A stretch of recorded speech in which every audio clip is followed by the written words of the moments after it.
Hey there and welcome to That Bond Show, that nerdy site's newest show and the internet's #1 James Bond rewatch show hosted by two guys named Logan and Trevor. Probably. Join us as each week we go through a new Bond movie from Dr. No to No Time to Die. I'm one of your hosts, Logan Wilkinson, and joining me as always is my Phoenix son, Trevor Starkey. Hello. How you doing today, Trev? Doing all right. It's Just kind of a nice little Monday here, yeah. Indeed. Admittedly, I woke up like 10 minutes ago, but ready to podcast about some more Bond. I did not wake up 10 minutes ago. As me and Trevor were talking about off air, I actually went back and rewatched Goldfinger again from a few weeks ago, and loved it even more watching it again this time. So if you watched the Goldfinger episode, which I hope you did if you're watching this one, I have even more positive thoughts on the movie. Absolutely loved it this time around again. But alas, we are not talking about Goldfinger, a movie I love, and that is in the run for being my favorite Bond movie now, one of my favorite movies ever, probably. We are talking instead about On Her Majesty's Secret Service, a movie that features my least favorite Bond performance, and is just kind of an interesting film to watch all around. Yes, this week's is the 6th Bond film, On Her Majesty's Secret Service, which was released in 1969, December 18th to be exact. And it is the first film in the post-Connery era, the one post-Connery era film before he comes back again. Trevor, as always, I will ask, what, if any, memories, thoughts, or anything do you have with this film? I have none, virtually none. Yeah. We're now in a territory I know pretty much nothing about the Lazenby, the Moore, and the Dalton eras. So I will be completely in the dark for the next few months of this series until we get to 1995's GoldenEye. So yeah, it's all I really have in terms of expectations is hearsay. So I've heard from countless people and recaps and wrap up things of Lazenby is the worst Bond, is pretty much consistently what I hear. And I think it was weird because of that. I think I went in with a very different expectation. You were expecting Lucas Black from Tokyo Drift, right? Yeah. So coming out of this, I was like, oh, okay, that wasn't nearly as bad as I was expecting. It's definitely a different tone, but a lot of that also kind of, I think for me, falls to the writing. I think is very different, especially from the last couple movies, and is leaning more into the elements that I do not enjoy about the last couple movies. So yeah, that was it. The performance wasn't what bothered me so much as just how they didn't even try to make it make sense within the continuity of Bond that they have established. Yeah, it's interesting. I think that On Her Majesty's Secret Service is a really weird movie, even if you move from a Bond movie. It's a really interesting, odd film, and I do think in some ways it is a good litmus test for watching the Bond series. We talked yesterday when we recorded this to Cameron and Frank a little bit about the movie, and Cameron came in with very hot takes, right? I feel like this is a movie in the series that provokes some of the strongest reactions and divisive opinions, and there is no sort of consensus on Her Majesty's Secret Service. I feel right? There's definitely a cult around the film that really, really loves this movie and thinks it's one of the best, one of their favorites, kind of stuff. And then there's a lot more, I think, within the Bond community that don't like it that much, that either have it as one of their least favorites or just kind of somewhere more in the middle pack. And that is going to be kind of shown out critically from when it was released to now. It is a movie that it just depends on so many things you either liking or not liking, and it's so different from the 5 films we've seen before. It's going to be very different from all of the movies that are going to come after. There's really no movie in the series like this one, and part of that is played out by just the kind of production team behind the scenes. But before we get to any of that, let's run through the cast and crew a little bit here. On Her Majesty's Secret Service, like I said, it is the 6th film in the series. And it stars George Lazenby for the first time, and only time actually, as James Bond 007. It has Diana Rigg as Tracy, Bond's eventual wife, Telly Savalas as Blofeld, Gabrielle Frizzetti as Draco, Tracy's father, Ilsa Steppett as Irma Blunt, Lois Maxwell as Moneypenny, Desmond Llewellyn as Q, and Bernard Lee as M. It kind of has a much smaller cast, unless you count like the dozen Angels of Death. There's not a ton of characters in here. It is directed by Peter Hunt in his first and only directorial effort in the series. One extra fun trivia fact you get peppered in a little early as well, Trevor and the audience, is Peter Hunt had done a lot of like second or first unit directing efforts before this and helped out on that kind of side of things before this film. And basically had been promised that he could direct a Bond movie after at least Thunderball, if not You Only Live Twice, again.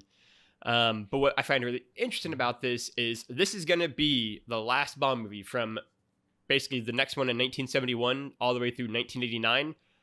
All of those Bond movies, which is I think about a 10 at least, are all going to be directed by one of three men. So they're going to basically go into the same guys again and again and again for the next like 10 movies we're going to watch. And this is kind of the one that's a very different director in the seat here. Yeah, the trivia I had seen was they liked his edit of You Only Live Twice so much that they were like, you've got the next one. Like we're going to put the next one in your hands.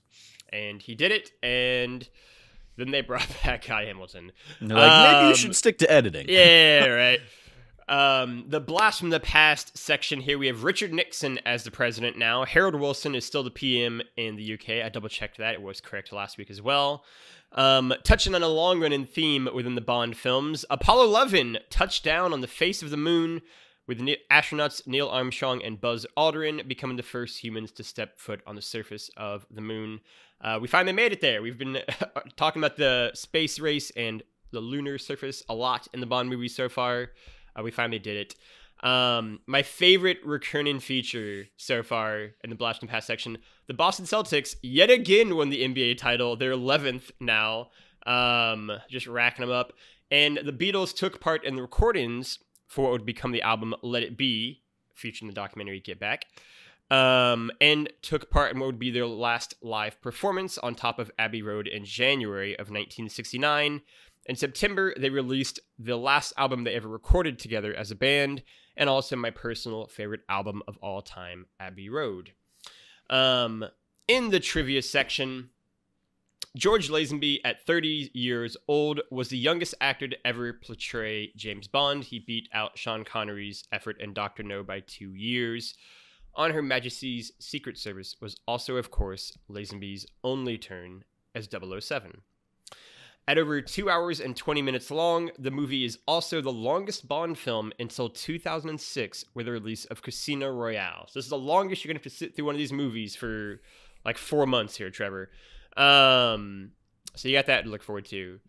As you might expect, there is a lot of hearsay and he said, she said about what happened behind the scenes for this to end up as Lazenby's only Bond role. It is all complicated further by certain parties, mostly Lazenby, given contradictory stories about what happened. What is known for sure is that Lazenby was originally offered a 7-movie deal, but turned it down on the advice of his agent, and that there was unquestioned friction between the young counterculture Lazenby and the far more older traditional producers in Broccoli and Saltzman. As to whether he was fired or quit is a matter of open debate.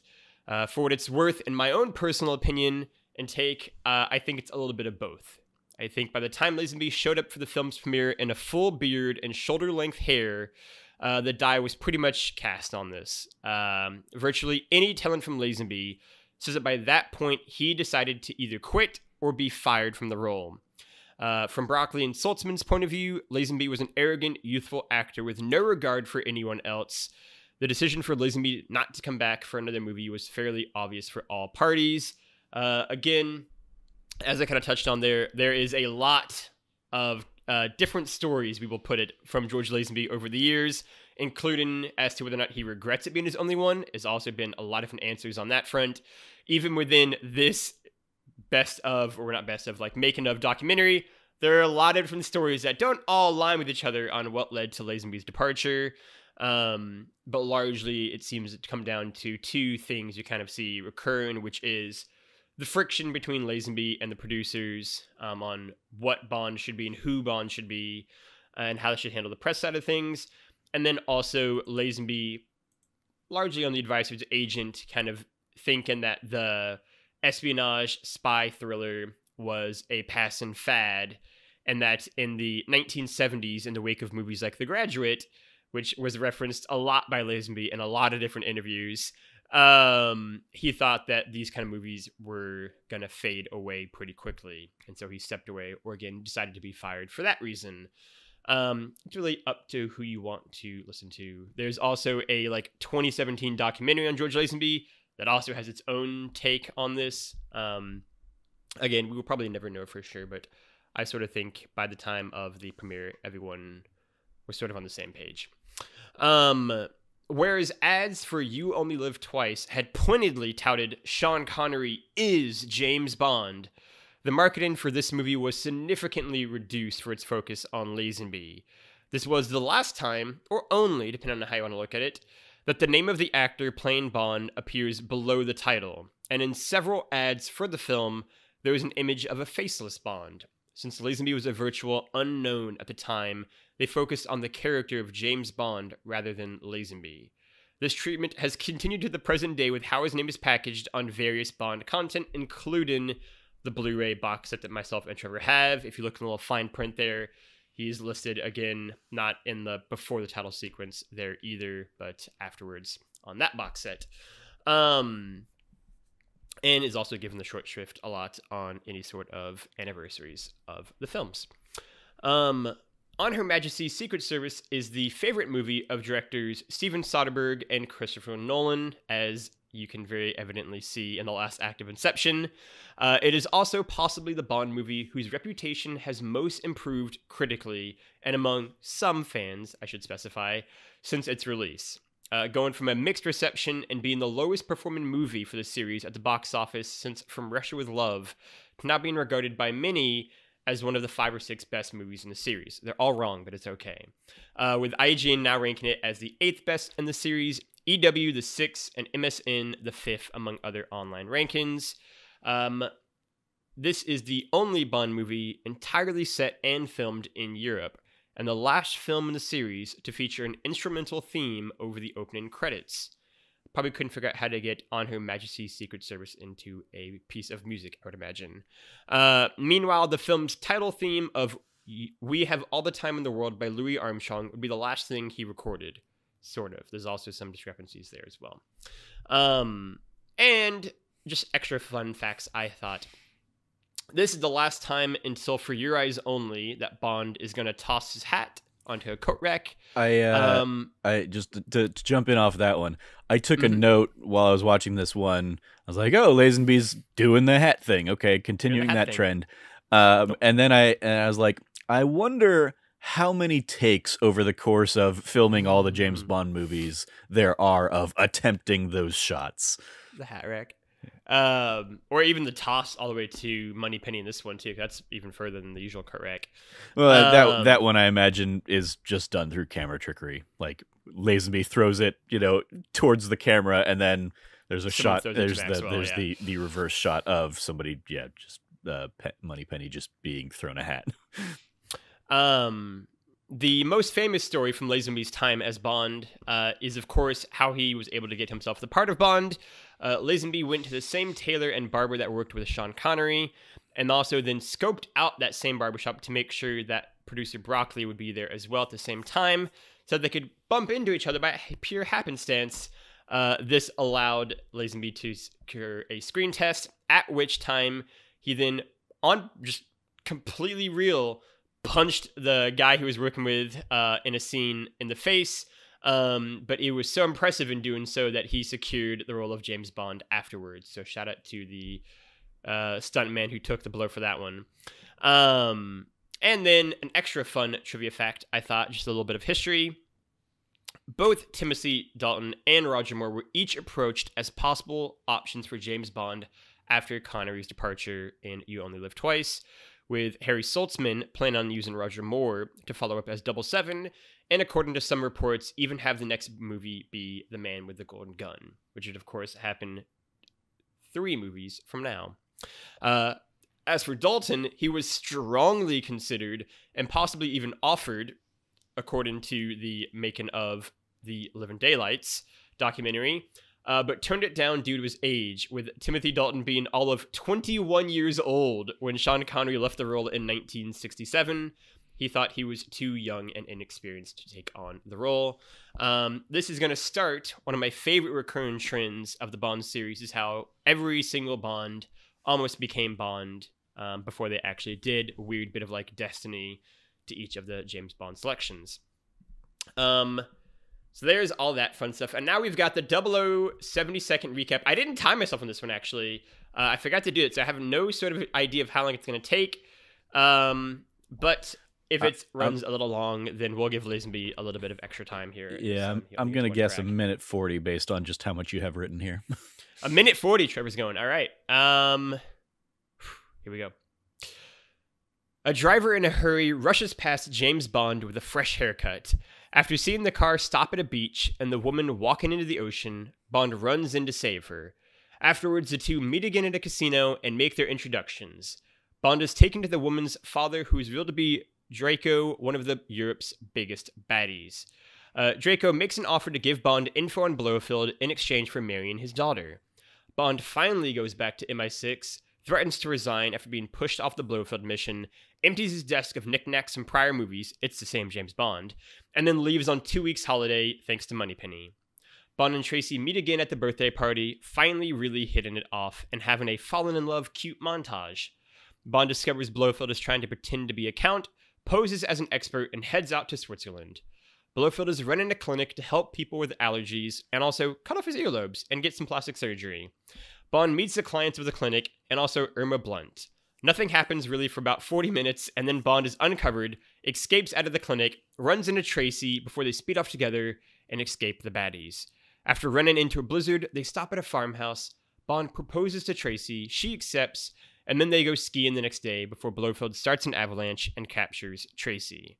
Bond recruits Tracy's dad to start a rescue mission. The group stops Blofeld's evil plans of biowarfare, rescues Tracy, and then Bond and Blofeld go bobsledding before Blofeld breaks his neck. Finally, Bond and Tracy are married, Moneypenny is sad, and James and Tracy drive off together to spend all the time in the world with one another. Tragically, Blofeld and Blunt are waiting and try to kill Blonde in a shooting, but instead kill Tracy. The movie ends with Bond cradling her in his arms. How long do you think that was, Logan? You said 1:40. I'm going to go 1:30. That's 90 seconds, right? I'll say 1:30. It was 1:47. All right. Well, you know, what are you going to do? Lazenby only gets one crack at it. I'll give him a little long one. Yeah, that is the rundown of On Her Majesty's Secret Service. Trevor, how many people were killed? So I've switched things up in terms of kind of where I pulled the resource from on this.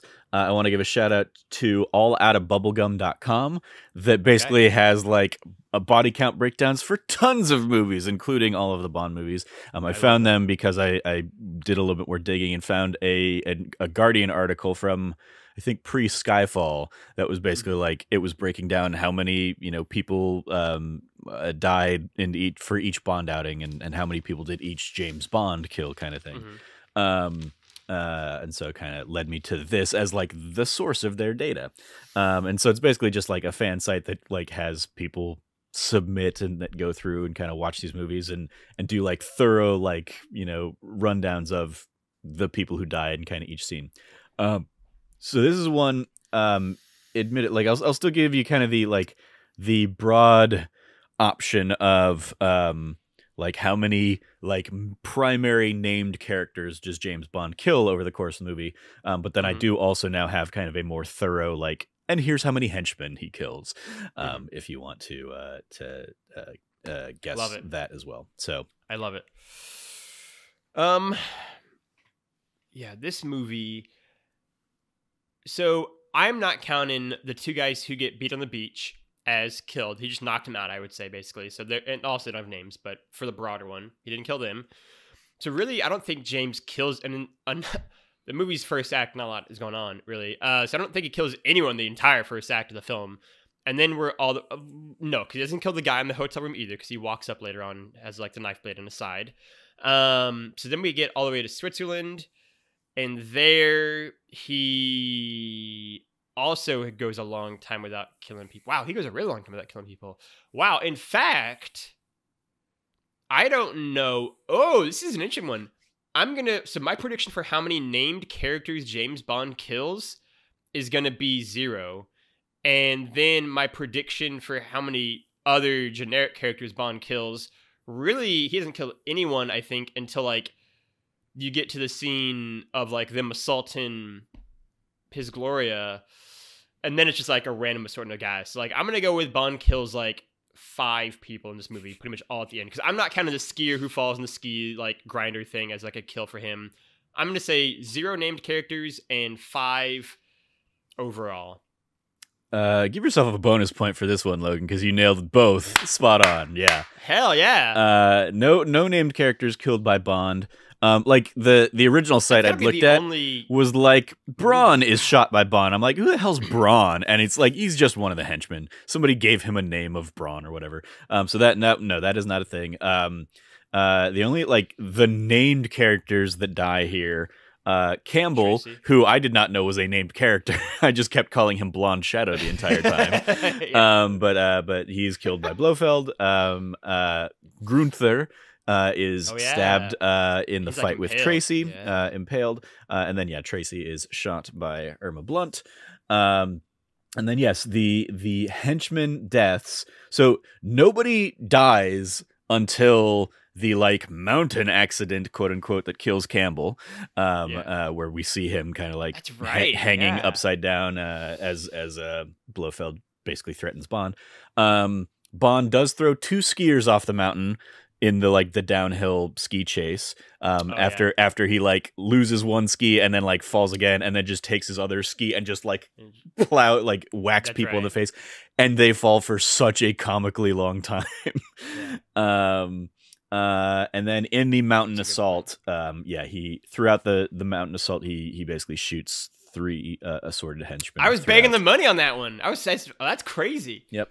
There are per this breakdown by AshPD24, username AshPD24. There are 42 total kills throughout the movie, including like all those henchmen, with an unconfirmed and uncounted section being like there may have been more people in the base when it exploded, but it's impossible to identify and tell that. So I'm really happy with that.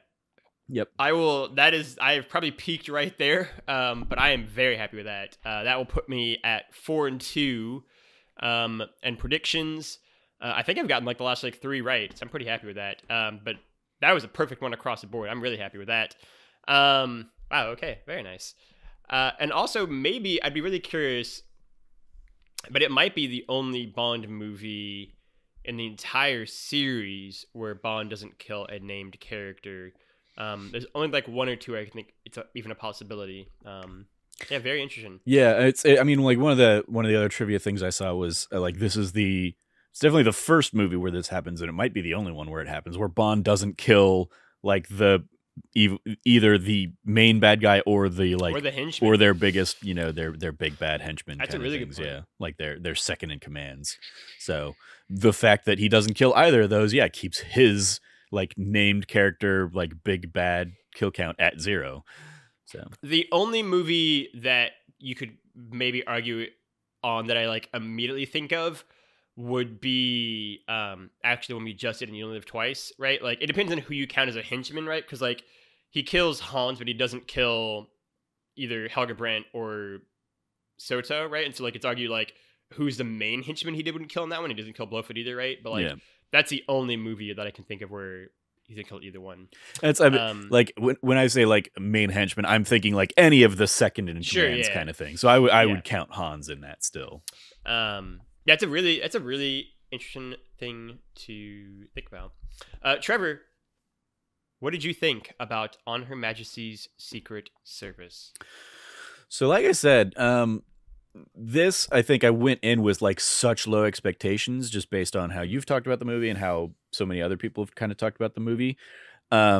Specifically around the Lazenby like aspect of it. Sure. And well, yeah, like the opening chunk doesn't help that he completely breaks the fourth wall and is like, this didn't happen to the other fella. I was like, oh, that's the tone you're setting for this movie. All right. But my issues largely, I don't think, were with him. I had kind of made the joke, and you referenced it a little bit earlier, that I was going into this expecting a Fast and Furious Tokyo Drift thing, where like, people, yeah, there are some people that are wild and love that movie, but for me, I can never get past how terrible the like central performance is of the movie, and it drags the whole rest of the thing down. And so with people like you talking about like, you know, the movie itself might not be all that bad, but Lazenby's bad and brings it down. That's kind of what I was expecting coming into this. And I don't know if I like there's still an element of Tokyo Driftness to this movie, certainly, but it didn't strike me as bad as I was anticipating. So like for the most part, I was like, okay, Lazenby's fine. He's not like he's nothing to write home about, and I'm perfectly fine that I'm not going to like see him in these movies again moving forward. But there were just so many like directorial and camera and editing choices in this that were much more egregious to me in terms of like doing weird stuff with like edits and cuts and the pacing of a lot of the action and fight stuff, where I was just like, okay, like you are cutting it in a way that like is disorienting to me, as opposed to in a way that is like, you know, keeping me in the flow of what's going on and understanding, you know, the action. So there were a lot of things like that where I was just like, that was taking me out of the movie more than Lazenby's performance. And then just also the story itself. I joked last night when we were talking about it. I took the note at some point in here. I mean, pretty much as soon as it gets introduced, I was like, and already genealogy is playing way more into the plot of this movie than I want it to. And then it continues to do that for an entire act of the movie. And so, yeah, it is a very slow start to a movie. And there's like, there was an element while he's there in the allergy like factory where I'm kind of like, oh, this is an interesting different take on Bond than what we've seen of like he's actually being like he's actually doing subterfuge and he's, you know, pretending to be another person or whatever. I didn't feel like he was actually getting any like critical information out of pretending to be, or intentionally getting any critical. Like he stumbles into some information when he goes to like sleep around with the women, and finds out that Blofeld is like hypnotizing them and stuff. But he wasn't like he wasn't using that as an opportunity to like sneak around the facility and investigate things or whatever. So like that was a weird aspect, a whole second act of the thing. And then there was a possibility for like all of the Tracy stuff to work really, really well. And I think the fact that it gets derailed by Bond going off on this mission and just completely like, again, for no reason whatsoever, no beneficial reason to Queen and Country or anything, sleeping around with women at that resort completely undermines when they reunite and he's like professing his love to her and stuff like that. So like that just continues Bond's trend as like just a sociopath in terms of like romantic partners. It's really interesting. We obviously talked a little bit about this yesterday, and I had never really like thought about. I don't watch this movie that much, but I had never really thought about it until we had done the podcast for You Only Live Twice last week. Where you'd mentioned the same thing, obviously for like the love dynamic Bond has there, and you kind of said this would be more believable if he didn't just sleep with literally a woman trying to kill him right before this, and then lie about it to the girl's face, right? And again, here this goes into the weird structure of the movie, which I think yesterday I said it feels like each act is almost pulled from like a different film. And the last act is maybe the most Bondy at times, certainly in the action sense. And so Tracy and Bond's love story is really weird, right? Like they really focus on it in the first act. Like that is when I'm like, that movie is just like a romance film, basically, the entire first act. The problem being that she then essentially disappears for the entire second act of the film, and then pops up again in the magically last act. Appears exactly where Bond needs her to and like for his escape. That's fine. That'd have been okay with all of that if it hadn't been the fact that in that middle act, Bond was just sleeping around with everyone for no reason, like you said, including like back-to-back women and like a 1 hour time span, right? Like that's the thing. When you get so that when that happened in this movie, I was like, oh, Trevor's gonna have a whole thing about this, and then watch it, like it all just happens in such a compressed period of time, right? Like he's not there for that long. He's not away from Tracy for that long. And then when he does bump into Tracy again, like that next night, it's like, yeah, but 2 nights ago, you slept with 2 women in 1 night. And last night, you tried to do the same thing again and you just got caught. Like, it's like your professions of love feel a little weird here, James. And like, I'm sure there's a whole like fan theory of people who love this movie, like, oh, like he didn't know for sure he loved her until like she saved him kind of thing. Which, sure, you can buy that if you want. But A, I'm not shown any of that in the movie. I'm not shown him being like, oh, you saved my life. I love you. I'm just shown we're trapped in a farmhouse. I'm going to propose to you kind of thing. And like that runs very jarring and quickly done. Yeah. Now I'm trying to like, so he gets captured that night where he's trying to basically sleep with 3 women. When Bunt has basically like taken the place of the first one he goes to be with. I'm trying to remember if like he escapes that night and that's when he runs into Tracy, sure or if it's like the next day or whatever. Yeah. But it's like it. So let's assume it is that night. Like because I mean, like obviously he does run into her at nighttime. Down at the like lower ski resort rink, or whatever. And so like if that's the case, like he basically runs into her during what could have been like his third hookup that night, the woman that he tried to like make his 10 o'clock call or whatever, like and so yeah, the fact that like an hour later he's proposing in a barn or whatever, it's just like, all right, you sicko, you're crazy. So yeah, like that I didn't like. I will say though, I mean, I like all that aside, I very much enjoyed what Diana Rigg brought to the film. Yes. And I also much preferred Telly Savalas's Blofeld compared to the last one. It was much more grounded, I think. And, weird plan aside of like, he's not looking for money anymore. He's just looking for amnesty and a countship, which like, I don't know why, if you've got like the whole world by by the balls with your chemical warfare, why you would like settle just for a countship, but sure. My favorite part of that is still just like, what are you gonna ask for this time, Blofeld? 100 million? Something better. Very debatable, I would argue. Very debatable that it's better than $100 million, because you could just buy an island and just hide somewhere with that money. Yeah. I also, for the most part, I enjoy like the weird like camaraderie between Bond and Draco. And Draco kind of as a character, like, apart from his just completely needless like punching of Tracy at the end of the movie, which we will talk about again, I'm sure.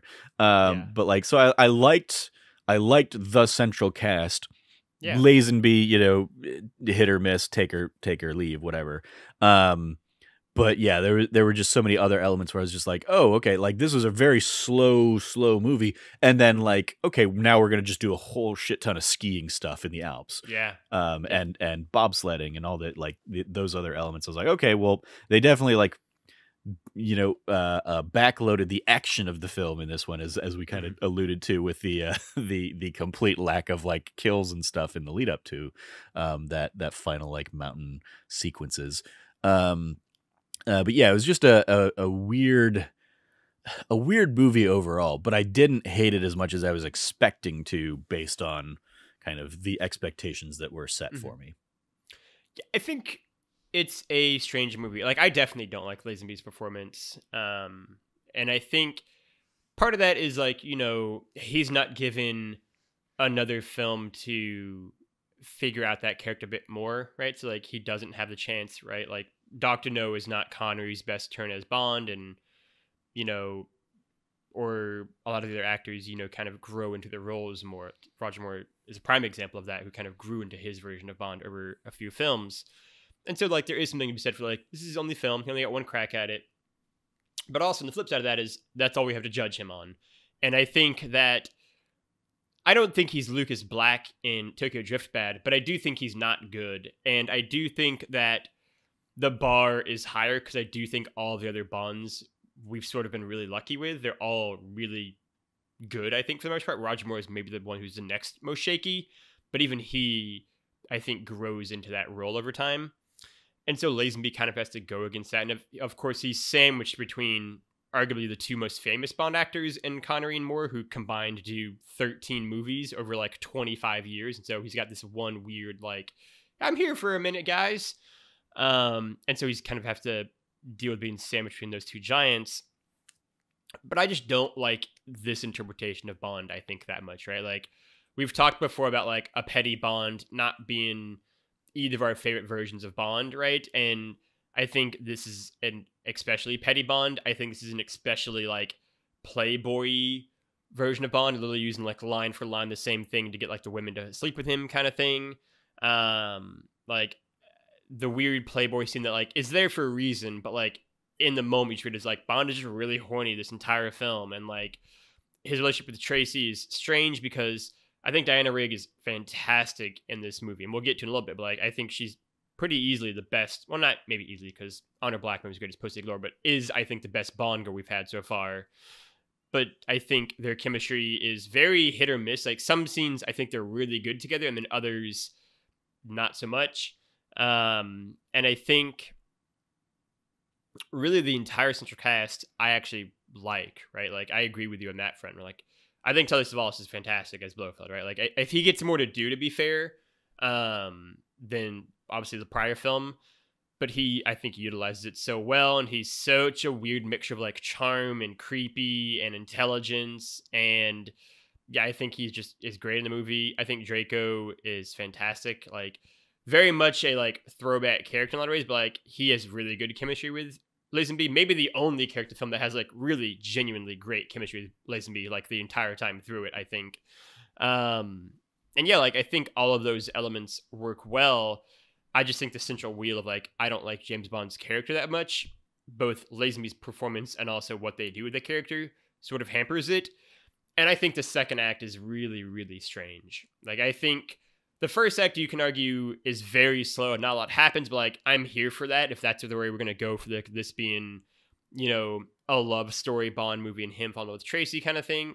The last act, I think, pops up a bit more with the action set pieces and obviously the wedding and kind of the tragedy that follows that. The entire second act, though, is so bizarre, and it's highlighted by like what is routinely the thing I most, you know, complain about in this film, which is the decision to make Lazenby's voice dubbed for essentially the entire sequence when he's portraying like the genealogy expert for no reason. No one knows his voice. There's never a mention that says like he has a really distinct voice. He could either just be doing his own voice in those roles and impersonating his character.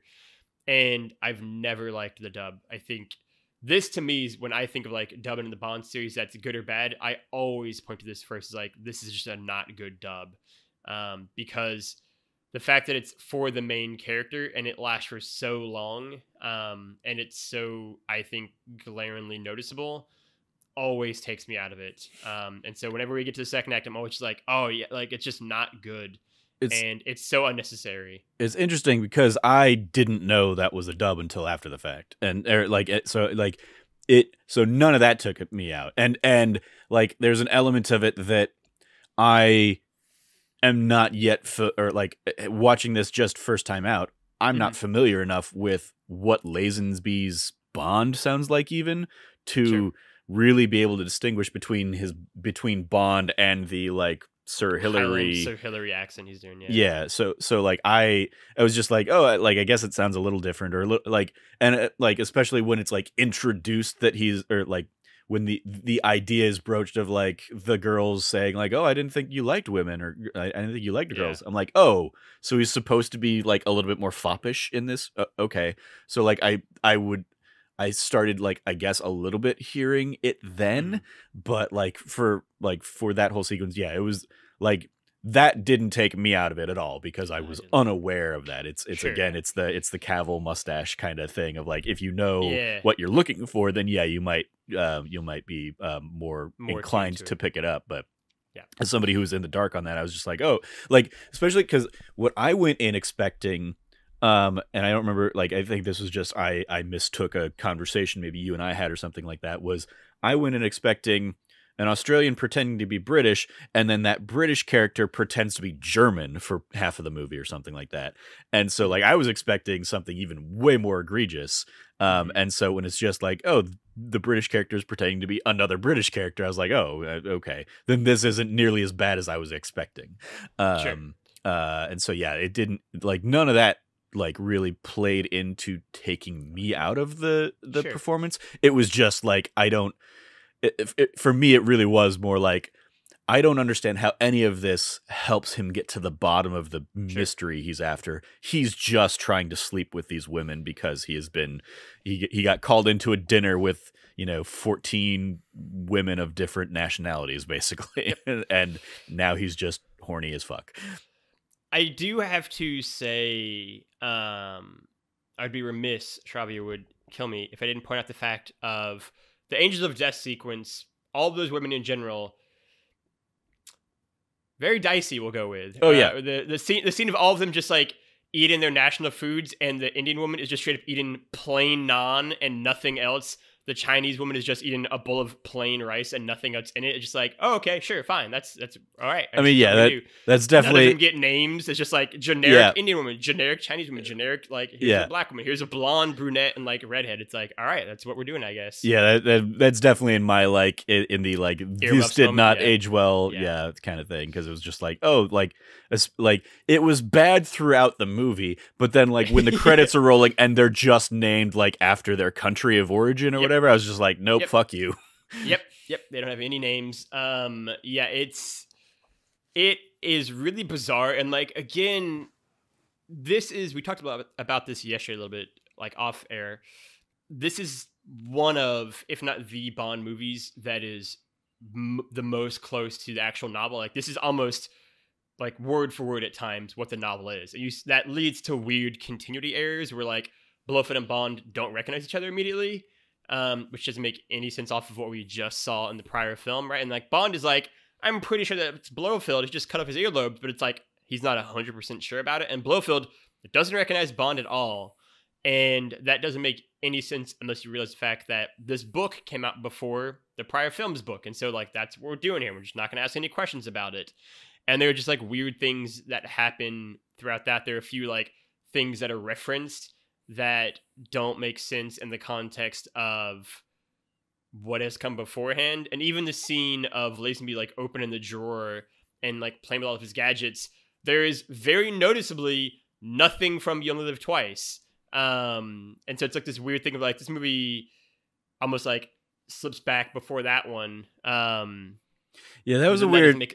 That was a weird sequence. Because then, like it's the same Bond, Trevor. They're very much stressing the fact it's the same man. I very much get that, but that's that sequence. When that sequence is playing out, I'm just immediately thinking of you and your criticisms of, I think, Die Another Day was the 40th anniversary one, where it's just like, they just threw in a whole bunch of little Easter eggy kind of things. Yeah, that's a great thing to be.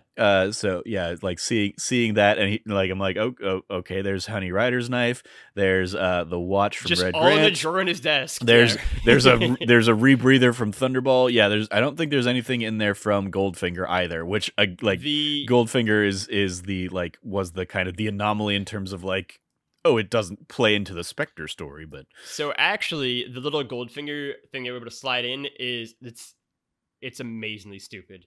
Is whenever he's going to Draco's office and being, like, escorted by the guards, the, like, janitor, like, sweeping the floor is humming the Goldfinger theme. Oh yeah, if you watch it again. And so that's their, like, and there's Goldfinger way, as well, to kind of include something. Yeah, I saw that in the trivia. So yeah, that was just like a weird little like, oh, okay. Yeah, I mean, like I got that they were trying to establish like, yes, this character is playing the same James Bond that like the other movies have been. It's just a different, face on him or whatever.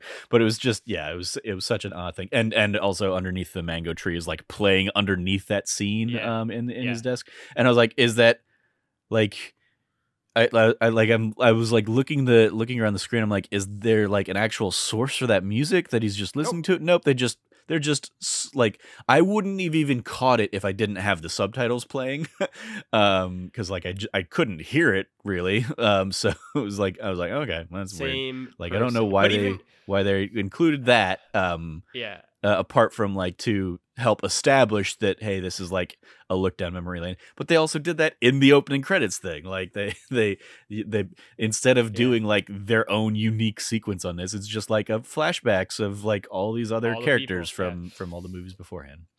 Even there though, to go back to a point we've each pointed out now of like the weird continuity shit they do, is the fact that that's all undercut by the fact that in the opening scene he's like, this didn't happen to the other fella, right? It's like, even though they're like, well, now is this a different person? And then we get the stuff like, no. He is the same man, except for he doesn't know Blofeld, and Blofeld doesn't know him, even though we just saw that in the last movie. So like, don't worry about that. And it's like, this movie's very strangely, I think, structured and written, and it has this like weird spot in like the canon of Bond. And, these first 7 Bond movies, the one after this is kind of be the end of the Spectre era, all very much lead from one to the other, as I've kind of mentioned before. You see it obviously here too, but this is like the movie that's the most glaring in that, partially because it's the only one that doesn't have Connery as Bond, and in trying to make it fit and also trying to make the movie so close to the book,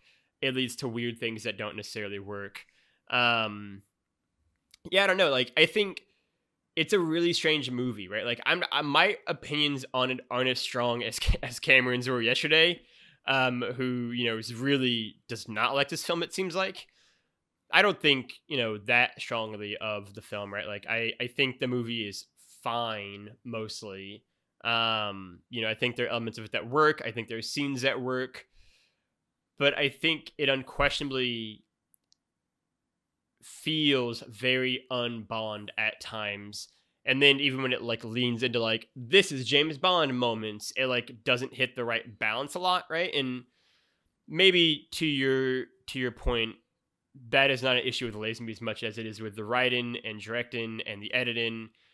But it is an issue in the movie where if you didn't have James Bond on that, I could easily watch this and just be like, oh, this is like one of those 60s imitator Bond movies that we had talked about in the last few episodes.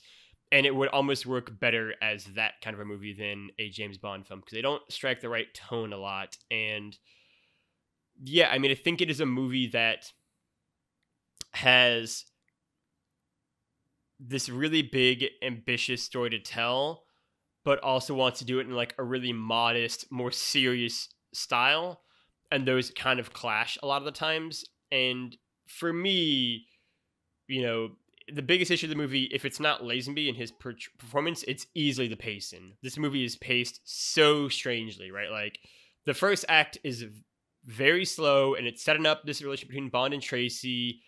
Bond doesn't even have a mission or a thing to do for like the first 30 minutes of this film. He's on vacation. He's just on vacation, but like he didn't tell anyone he's on vacation because they're all looking for him.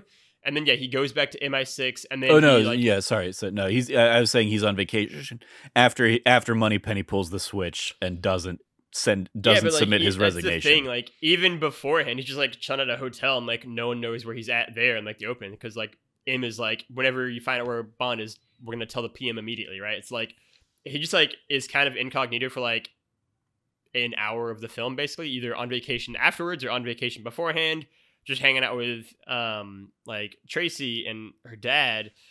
And so real quick on that, like the opening is very confusing in terms of like what the hell's going on, like what's happening? Why is he following this person and saving her from attempted drowning, suicide? But we also never know who these people are. The guys who like jump them aren't made clear either. Yeah, it's I believe at least from what I was reading, they're basically more of Draco's guys.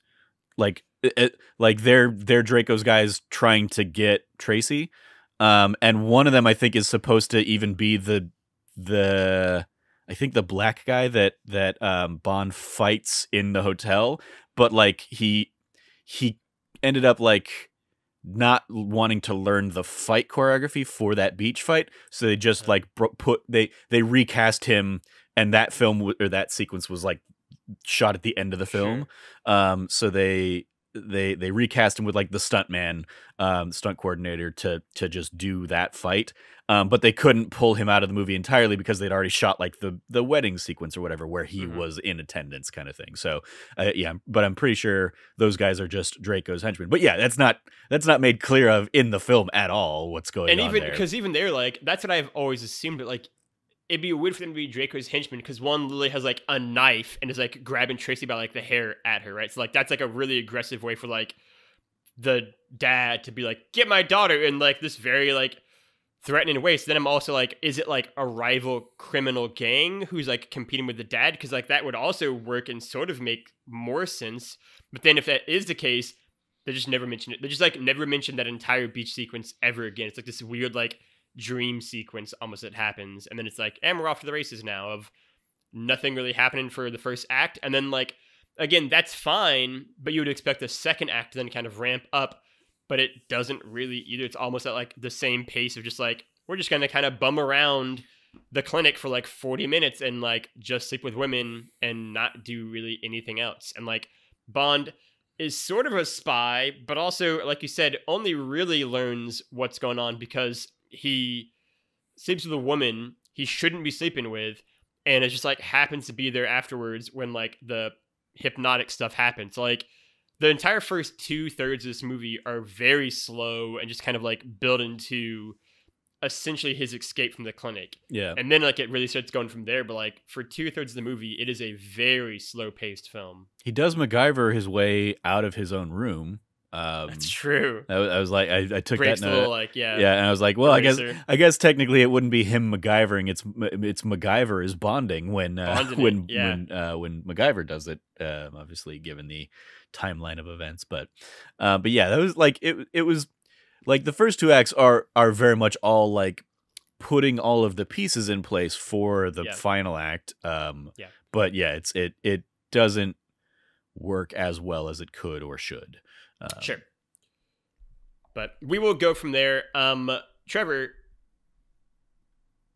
I guess we'll do Q Lab now since it's essentially nothing. There are no gadgets in this movie. If anything, the only gadgets are the ones that Bond makes to escape his room, and then the ones he gets from Draco. Like the cool thing to like break into the safe, that's all from Draco and his men, and not from like Q. So like Bond actually has no gadgets from Q in this film. Yeah. I guess I didn't realize that was from Draco.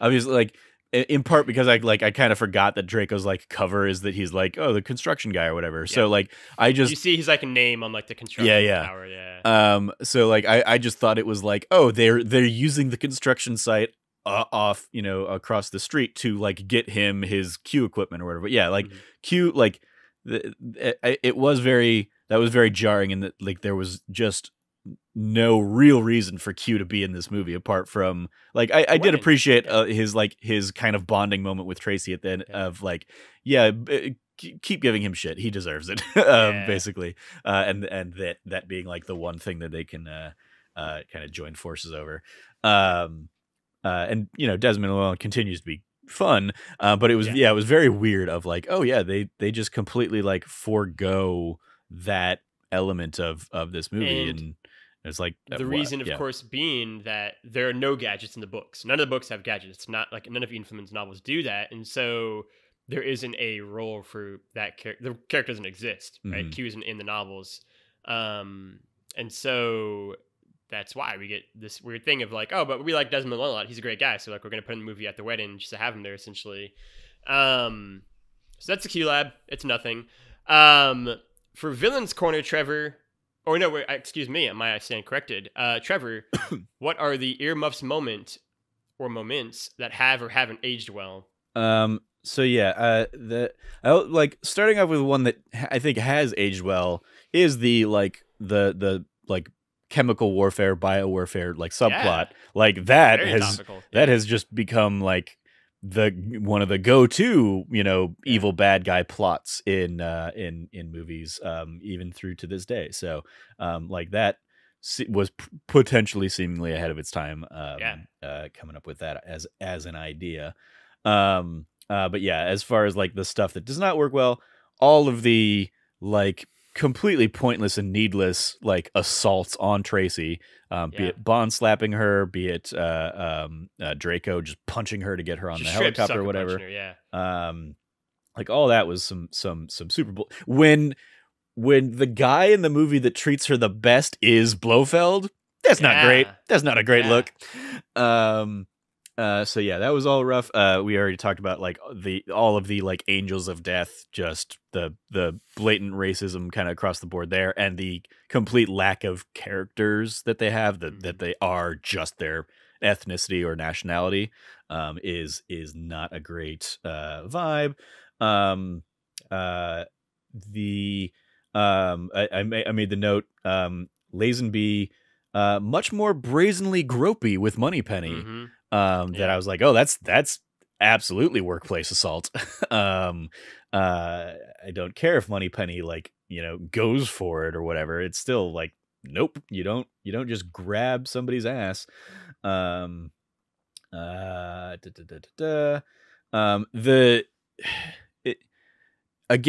didn't even come across this way to me, but when they set it up that like his persona at the retreat is like gay, or is presumed to be gay, it's like that's completely needless and a weird thing that I don't think adds anything to the movie.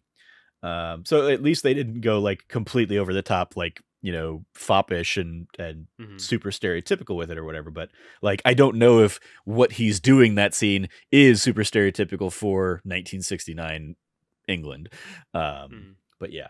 So yeah, I think that's what I had. And then this isn't like a thing that hasn't aged well or whatever, but I also just want to shout out how much I hated the final bobsled sequence because of its just complete like throwing away of logic. I'm like, both of them died at least a dozen times in that sequence. Like, at the very least, when Blofeld drops the grenade and like it has apparently the world's longest grenade fuse, as he digs around in his thing to grab it or whatever. So yeah, I hated like that thing. Just like I was like, I appreciate that they set it up as an idea, like when he's flying in overhead, and they kind of like have the overhead shot of the bobsled stuff. And it had the potential to be like an interesting sequence. It's another one that's just like terribly shot and choreographed, and does not work for me. But I do want to give a special shout out to all of the henchmen that skied without poles, just with their AK-47s or whatever their assault rifles. I was going to talk about that. Yeah. I was like, incredible. Those are some pretty impressive stuntmen that are just like skiing down this mountain, like controlling entirely on their feet, as they are shooting at Bond on the way down. I agree with all of that. Everything you said for how it doesn't age well, I think is correct. Shrabia watched this one with me and literally left her in a bad mood afterward. She disliked it so much. It is the blatant, I think we're going to just smack on women in this movie. She was not here for obvious reasons. Also Bond just using line after line on the different angels of death. It's also a very early instance of fridging a character just for like the male's like emotional growth or whatever at the end. Also incredibly unfortunate. Yeah, it is definitely one, I think, where we already talked about a little bit earlier, where like this version of Bond is, and that's to be somewhat fair to Lazenby, there is an element of like, it's not just him, but the version of Bond he portrays is very just kind of gross and playboy and using these lines. Oh yeah, and I guess that's another far more sequence. Gropey The just and the just, yeah. the just blatant like he's reading a Word for Playboy, word, yeah. and then I'm talking the actual like he's got a Playboy in the office while he's waiting for the safe to crack. Oh yeah, like that and in the like leading into like he just walks out and just like happens to like show the centerfold to the camera or whatever. It's just like, okay, yep. I joked when we were talking about it last night. I was like, I saw way more nipples in this Bond movie than I was anticipating seeing, because you also see one of the angels that he sleeps with just like they're uncovered. I was like, oh, and this is rated PG. Yeah, I don't think you guys knew what PG was meant back at the time. It's really. Yeah, it's all unfortunate, and they just didn't get the balance right, I think, on a lot of this stuff. And this is sort of the most egregious, I think, in terms of the physical treatment of women, of any of these kind of like early classic Bond film era. Moving on from there, we've got Villain's Corner. Trevor, where do you rank Telly Savalas' portrayal of Ernst Stavro Blofeld, heretofore known as Blofeld 2.0? Yeah. So again, I much prefer this over the original or the last Blofeld, because even that's not the original, because he'd been in like 2 movies before that. Sure. I think the performance is great.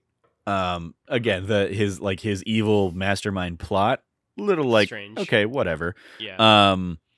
But like that I also appreciated that he's out there also skiing down the mountain with his henchmen and like getting in the thick of it and like not afraid to get his hands dirty kind of thing. I mean, like he very willingly sacrifices his own henchmen to an avalanche that he causes and creates to try and like get the end of Bond.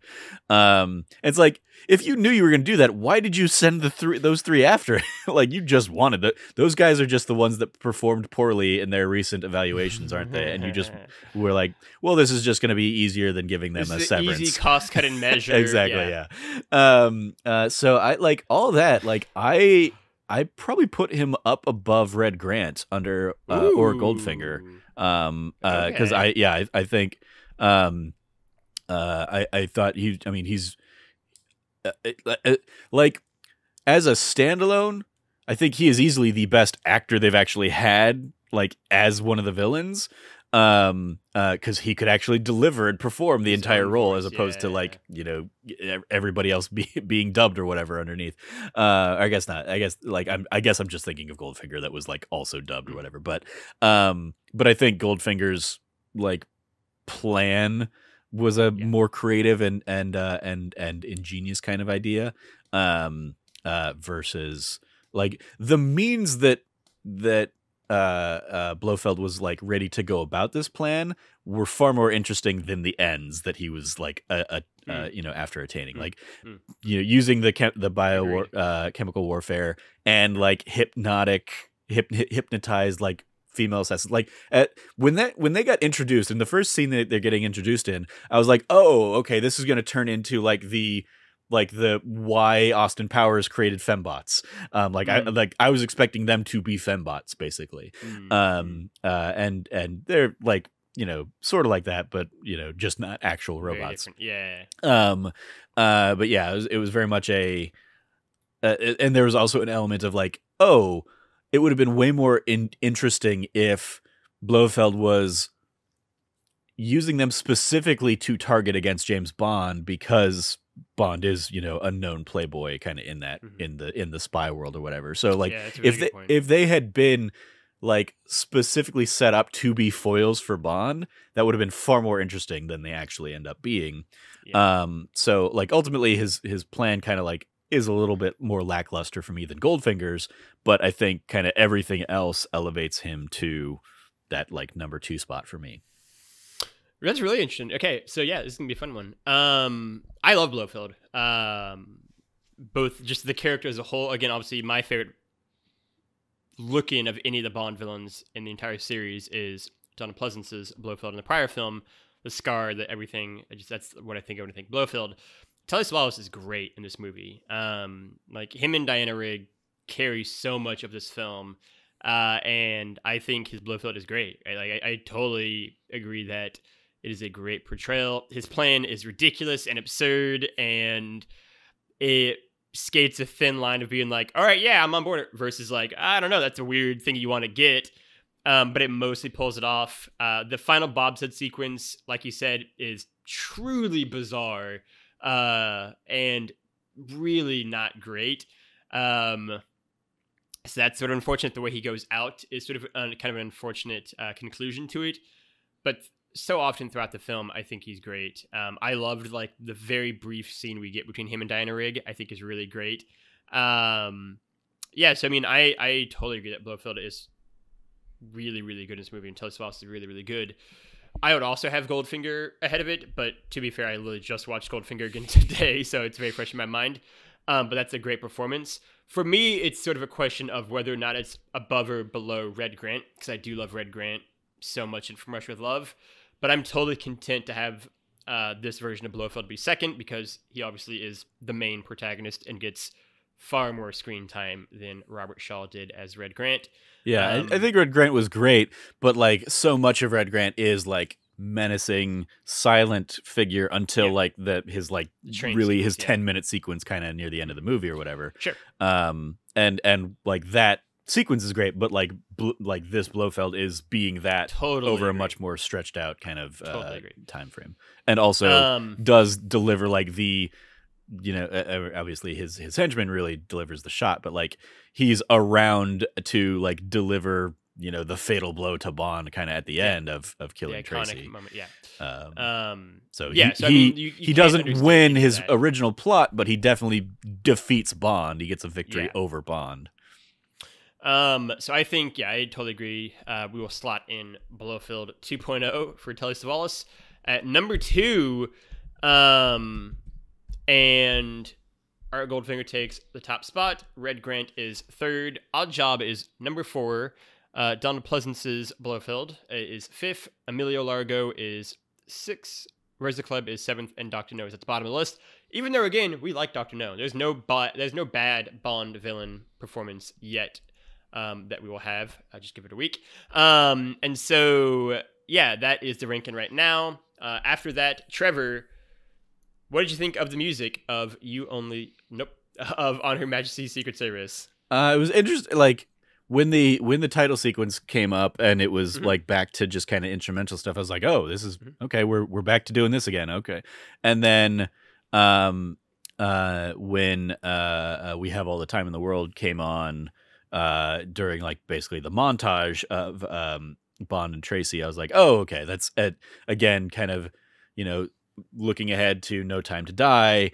I knew that was a theme that played into this particular story. So I was like, okay, like it's used really well in that sequence of the montage, but it's a weird, it falls in that same like From Russia with Love of like they didn't really use it as like an iconic theme kind of thing to like really like put it out there. It's also like it's a much more soft. It is like a little romance kind of song. A little more of like a ballad kind of thing. So it doesn't have like the big bombast that I think a lot of the better themes do have. So yeah, like as much as I love Louis Armstrong, didn't really do a ton for me. Yeah, it's sort of, this is going to be the last Bond movie in the series that has an instrumental over the opening credits. This one and From Russia with Love are the two. And I think just as in From Russia with Love, it is unfortunate. From Russia with Love, I love that theme. I wish it had been in the opening credits. And I really, really like We've All the Time in the World from Louis Armstrong. I wish that could have been the opening credits as well. I understand it would have been a more subdued opening, but I think it could have worked. As it is the way it's used throughout this film and kind of thread through, I think it's done so, so well. And, again, a peek ahead forever from now. But like No Time to Die, I think a little bit like Rogue One just makes that song even better by the way it uses it, and No Time to Die again is kind of a full circle thing. I think it's really, really well. I think the usage at the like end of the movie is like really beautiful. We didn't really talk about that much, but I think that final sequence between Bond and Tracy is actually done largely really well. It is an incredibly downbeat to end the movie on. Yeah. And just the image of like Bond just kind of like losing it with Tracy cradled in his arms is like an image burned into my brain. But yeah, it has the misfortune of not having its main theme be over the opening credits, so that is obviously kind of a point against it. I don't like it as much as Goldfinger. I personally would probably have it maybe above Thunderball, but below Goldfinger and You Only Live Twice, personally. I'm fine with that. Kind of put it. Yeah. Again, like we talked about it, like Thunderball is a largely forgettable song for me. It's essentially them trying to do Goldfinger again, exactly. just with Tom Jones. Yeah. And it just doesn't have any like even thinking back on this movie that we watched 2 weeks ago, I'm like, I don't even know why it was called Thunderball. Was that like the operation to like retrieve the missiles or whatever? Yeah, codename Thunderball. Okay, yeah. I'm like, okay, yep, I've completely forgotten about that aspect of the movie. Trevor, that leads us to your final rankings. What did you think of On Her Majesty's Secret Service? I mean, so I liked this significantly better than the like problematic ones we've had of Thunderball and You Only Live Twice. Ooh, okay, I love it. Good. I love it when it's gonna be different. I think, like, I mean, this is one for me that like even the Lazenby-ness of it and the other issues I have with it, I still probably enjoyed this one. I like I guess it's more the Telly Savalas and the Diana Rigg of it. Yeah. Bring it above Dr. No for me. So yeah, I'm gonna put it between Dr. No and From Russia with Love in my rankings. Okay. They're at number 3 for me, and probably give the thing overall like a C+. Like it's still, okay. It's not a top tier or anything like that. But it was not nearly as bad as I was anticipating it being. Okay. So. There we go.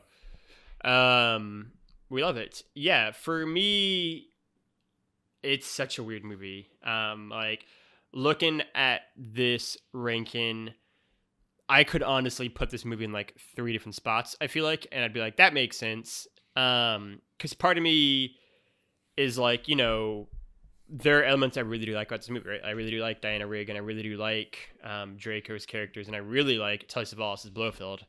And I like the Bond and Tracy moments we get in this film, actually. I think that is probably where Lazenby performs strongest, is, again, off of Diana Rigg as Tracy and Bond, and that dynamic, and like maybe he's better suited as like a romantic actor kind of thing. I think it's when he tries to be a playboy that he comes across as like arrogant and just kind of really gross and not here for it. But there is that central premise of like, I don't like Lazenby that much. Not necessarily through all of his own fault, just the way the character is written here. And I think the movie is slow. I think, it is such an odd Bond movie. Like I said at the very start of the show, it is one of the ones that I think is trickiest for like critics and fans to kind of come together on, because it's just such a different film. So for me, then I kind of go to my default of like, is it a good movie? And I'm like, I think it's a good movie, right? Like, I don't think it's a bad movie. I think it's a good movie. I think it's an okay to good movie. And then it's like, and did I have fun with it? And it's like, I don't know. That's the one that's trickier to answer, right? Like, if you had to ask me, like, would you rather watch this or, these films? I'd be like, I'd rather watch most of the other films, right? Like, it's unquestionably not as good as Goldfinger From Russia with Love. Especially upon, like, yet another viewing of Goldfinger where, like, that's arguably one of my favorite movies ever now. I would still probably have it below You Only Live Twice. And there's also an amount of residual nostalgia for that movie, I will admit. And then it's like Thunderball and Dr. No where it gets tricky, right? Like anywhere in that range, I think is totally fair for it. I don't think any of those movies are bad. Dr. No in particular, like every week we get away from Dr. No, I'm like, am I ranking Dr. No too harshly? Because that's the bottom of the list. But I would probably ultimately slot this movie in at... what? I have Thunderball ahead of Dr. No. Even that, every week I've gone and been like, is that the right decision? I would ultimately probably put this movie, fourth for me. So I'd have it Goldfinger, From Russia with Love, You Only Live Twice, and then On Her Majesty Good Service. And then Thunderball and Dr. No round out mine, which I love. We're slowly getting our list be a little bit different over time. So again, we have the same top two of Goldfinger and From Russia with Love as the top two Bond movies so far. And then our list diverge quite a bit from there, with Trevor's being On Her Majesty's Secret Service as his third favorite so far, Dr. No fourth, You Only Live Twice fifth, and Thunderball is last. Whereas for me, my third is You Only Live Twice, then On Her Majesty's Secret Service. Thunderball is fifth, and Dr. No is sixth, but I honest to God might change that before this is all said and done. Who knows? And then for the first time in the series, we get to do Bond on Bond. We rank and talk about the various Bonds. Trevor, you've had two Bonds to look at now. Where do you compare Sean Connery versus George Lazenby at this point in the series? Pierce Brosnan. I mean, like, between these two, Sean Connery, better than Lazenby. And it is an interesting, like, what if scenario to know, like, what would have happened if Lazenby had been, like, given a chance to, you know, get as much time with Bond as Connery did, because I think, like, Connery very much kind of, like, ramped up to it and then really fell off a cliff for me on the last two movies. So I wonder, like, if Lazenby would have had a similar trajectory of, like, okay, he settles into the role and then, like, eventually kind of, like, plummets back out of it or something like that, or if it would have just been a different path that he would have taken. But just because I think we do get better quality movies with Connery in there as the Bond role, and certainly a lot of the more iconic elements of Bond, I do attribute to. I will say though, like, and Frank pointed this out as well last night when we were talking about it. Like, I did take a note in the opening sequence of, like, oh my God, so frilly, in terms of the look that obviously also, like, heavily influenced the Austin Powers look, with the giant frilly, like, you know, undershirt kind of thing that he wears across a couple scenes there. In that, so yeah, like, the Connery has more of the Bond iconography to it. But, like, given the time, I could see Lazenby having also had a similar, like, impact in the culture of Bond. It's interesting. I think the, like, sliding doors what if moment of the movie is definitely what if Connery had done one more, right? Like, what if this had been Connery's last one and he just did 6 movies and then didn't come back for Diamonds Are Forever, right? And what would his performance have been versus Lazenby's in this role? What would his input have been in terms of, like, the writing of that character? Because I do think there's also an element of, it's a new Bond, we want to change up his personality a little bit, which is something they do for every Bond. And I think if it had been Connery for one more, that probably wouldn't have happened. And it's really interesting to think about what Connery could have done here. And he himself has talked about how he wished how this would have been his last Bond movie instead of You Only Live Twice or Diamonds Are Forever, God forbid. And so it's really interesting to think about it from that perspective. From the idea of Lazenby doing more, I don't know. It's interesting. This has always struck me a little bit as a relationship that was always doomed from the start kind of thing, where, like, I just don't think there was really ever a time where Lazenby would have done more than one Bond movie. I think the minute he decided not to sign the 7-film deal right when he first got hired on and was like, I'll just do one and we can go from there, I think it was always going to be a mess. I think his personality was just so against what Harry Saltzman and Cubby Broccoli's personalities were. And you'll see that when, you know, they had a fractious relationship with Sean Connery, and then once Sean Connery leaves, they bring on Roger Moore, who they are both great friends with and get along super well. And they're like, we're going to go in a very different direction. We're going to bring on someone who we get along with.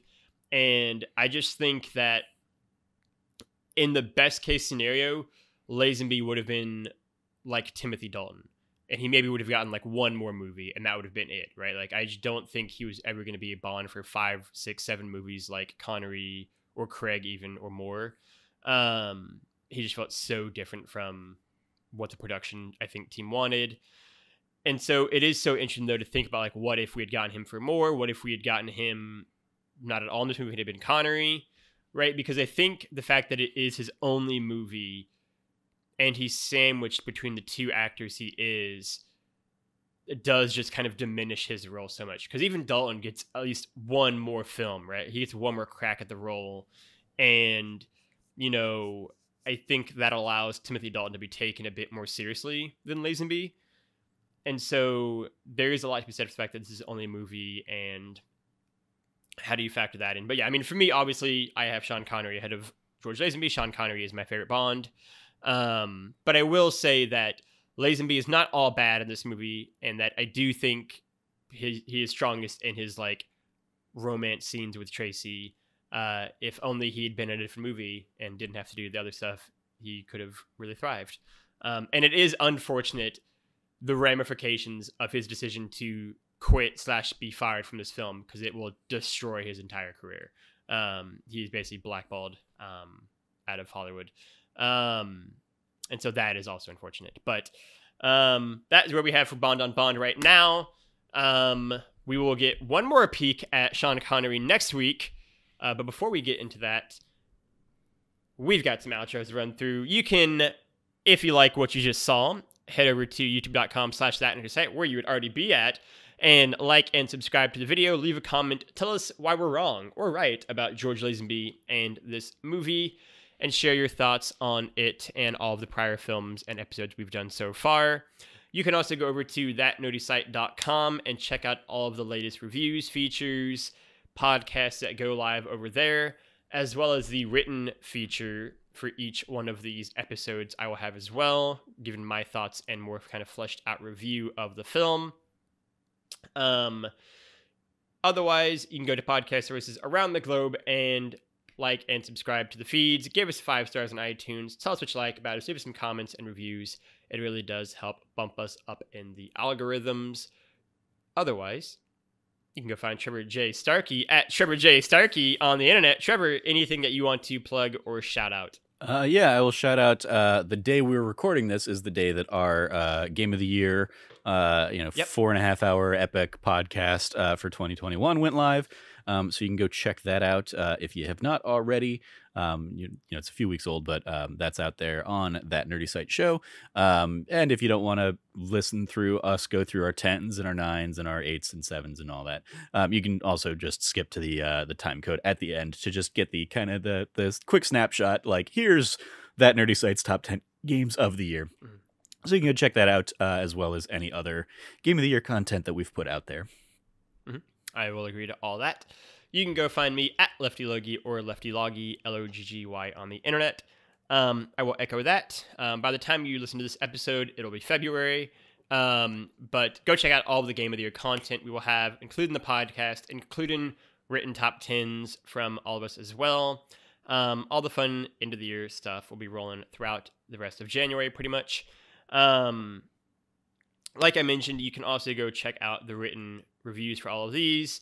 And then I would also say stay tuned to some exciting That D Plus shows that we might have planned in the coming weeks, considering we will have all of us together. This is the last podcast that Nerdy Site will record before pretty much everyone but Jazz all meets up together here this week as we record it. So that'll be exciting as well. Otherwise, you can go find That Nerdy Site at That Nerdy Site all across the internet. Trevor, we've officially left the 1960s after this movie. We are no longer going to be in the 60s. We're going to be in the roaring 70s. And for myself, for Trevor, for all of us here at That Nerdy Site, we will return where the diamonds are forever.